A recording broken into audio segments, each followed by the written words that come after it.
Chapter 9. Primitive Soul States. The man and woman of culture and refinement are generally inclined to smile at the heaven traditions of the primitive people and perhaps to experience a feeling of sorrow at the lowly ideals of the barbarous and semi-barbarous races of man, as manifested by their primitive conceptions regarding the heaven world. But the experienced occultist in turn may smile at the smug complacency of many of those in civilized lands who speak pityingly of those lowly ideals and conceptions. For these occultists know that these conceptions have a basis in reality and life of the primitive people of the astral plane. Just as the future condition of the individual is determined largely by the nature, character, and strength of his desires, so is his life on the astral plane largely determined by his desires and ideals. The astral plane gives free expression to the ideals entertained by the individual in earth life, and in fact may be spoken of as largely a reflection of those ideals. On the astral plane, our ideals tend toward a real manifestation, and this is true not only of high ideals, but of the lowest as well. This fact being understood, it will be seen that it is a logical necessity that the astral existence of the primitive peoples of the Wraith shall be a reflection of the ideals and desires held by them during the period of life, a dramatization of desire ideals of the past. In short, the Indian really finds his happy hunting grounds, and the other primitive people their particular paradise as pictured in their creeds and faith. This at first seems somewhat shocking to the person whose ideals of heaven are modeled upon the realm of golden streets where milk and honey flows. But a little thought will show that the conception of the golden streets is but a little higher in the scale than that of the happy hunting ground, for it is purely material and reflects the ideals of a race whose desires are for glittering and costly things. If one will but consider the emotional and intellectual nature of the primitive person, he will see that to surround such a soul with an environment of the cultured, civilized person would be to render him very unhappy. In fact, such a heaven would to him seem like a hell. One has to put to image a savage in earth life placed in a palace with a surrounding fitted to the ideals of the person of high culture and refinement to realize just how miserable the savage would really be. The same thing holds true on the astral plane. Nature is kind to the savage as well as to the cultured person, and furnishes him with the environment in which he will feel the most at home, and in which he will find the greatest opportunity for self-expression. This does not mean that on the astral plane there are elaborately arranged series of scenery and surrounding fitted for the taste of each and every kind of soul. On the contrary, there is no such stage setting whatsoever. Here is the secret. There is no scenery on the astral plane except that furnished by the thought forms of the souls inhabiting it. Each soul carries his own set of scenery with it in his imaginative faculties of the mind. It follows, of course, that many souls of the same general ideas and tastes inhabiting the same subplane will carry the same mental scenery with them. And as the power of thought transference is manifested strongly in the astral plane, each soul affects the general scenery of the others. In fact, the scenery of each subplane, or division thereof, represents the composite ideas and mental images of those inhabiting it. In earth life, environment largely makes the man. On the astral plane, man makes his own environment in accordance with the absolute and unvarying laws of nature. The Indian, during the short period of his sojourn on the astral plane, finds himself surrounded by all that makes life pleasant and harmonious for him. The clairvoyants among the old American Indians who were able to penetrate the lower planes of the astral plane were thoughtful when they reported the existence of the happy hunting grounds of their departed brothers on the other side. True also were the reports of the shadowy forms which communicated with their former brothers on earth to the same effect.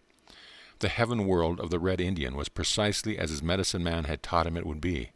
Such a soul, awakening from the soul slumber, would find itself perfectly at home, surrounded by all that made life pleasant to him. Great forests and plains, streams and rivers, plenty of buffalo and deer to be shot, and plenty of fish to be caught. All these things existed for such, but they existed only mentally. Like a very intense dream, these things appeared to such a soul, but it never realized that it was merely a dream. Dreams are true while they last, as the old writing informs us, and as for that, the wisest of the race informs us that the phenomenal universe is really in the nature of a dream of the absolute. But it is none the less real to us. Even in earth life, we sometimes experience dreams so real that we suffer as keenly or enjoy as rapturously in them, as if they were only somewhat more substantial realities of the waking state. Those who have made a study of the subject inform us that among all races of men, there are many reports of clairvoyants, seers, dreamers, and communicators, which departed souls, who assert positively the existence of heavens in exact accordance with the religious teachings of their tribe or race. No matter how crude and barbarous these conceptions may appear to one of a more cultured faith, it is very easy to dismiss these reports either as pure invention or dreams of the priest. But closer examination will reveal the fact that there is a striking basic unity among them. They all agree on the fundamental points, although they differ as to the details. The occultist knows that these reports are all truthful so far as they go, and have been based on actual psychic experience of certain members of the tribe of people. Although they differ greatly in details, they agree in fundamentals and are all based on truth. A little consideration on the nature of the astral phenomena, as we have stated, will explain the matter.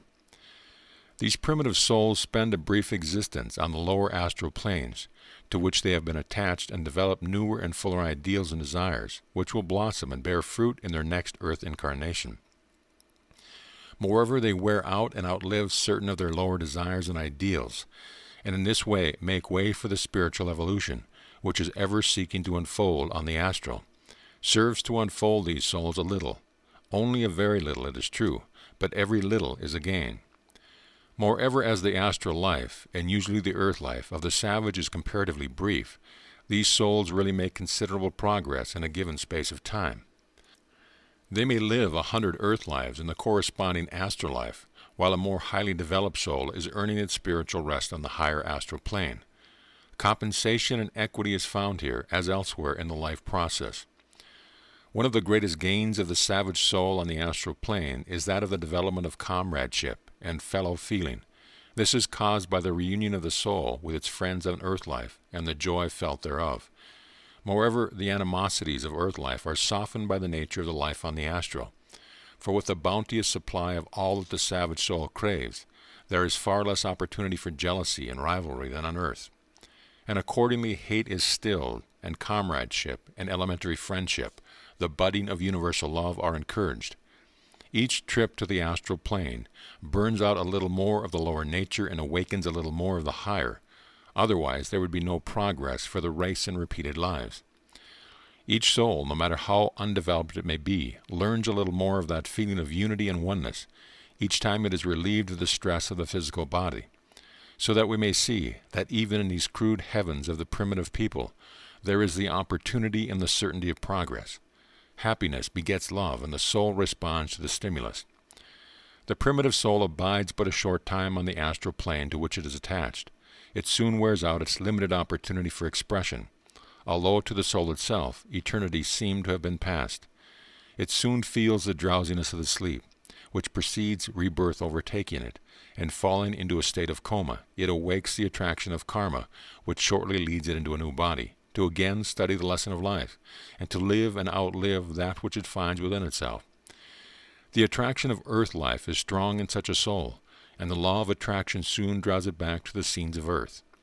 There is no injustice or harshness in this. Each soul gets that which it most desires, and that for which it most craves. The law of compensation is in full force here as elsewhere, and eternal justice reigns.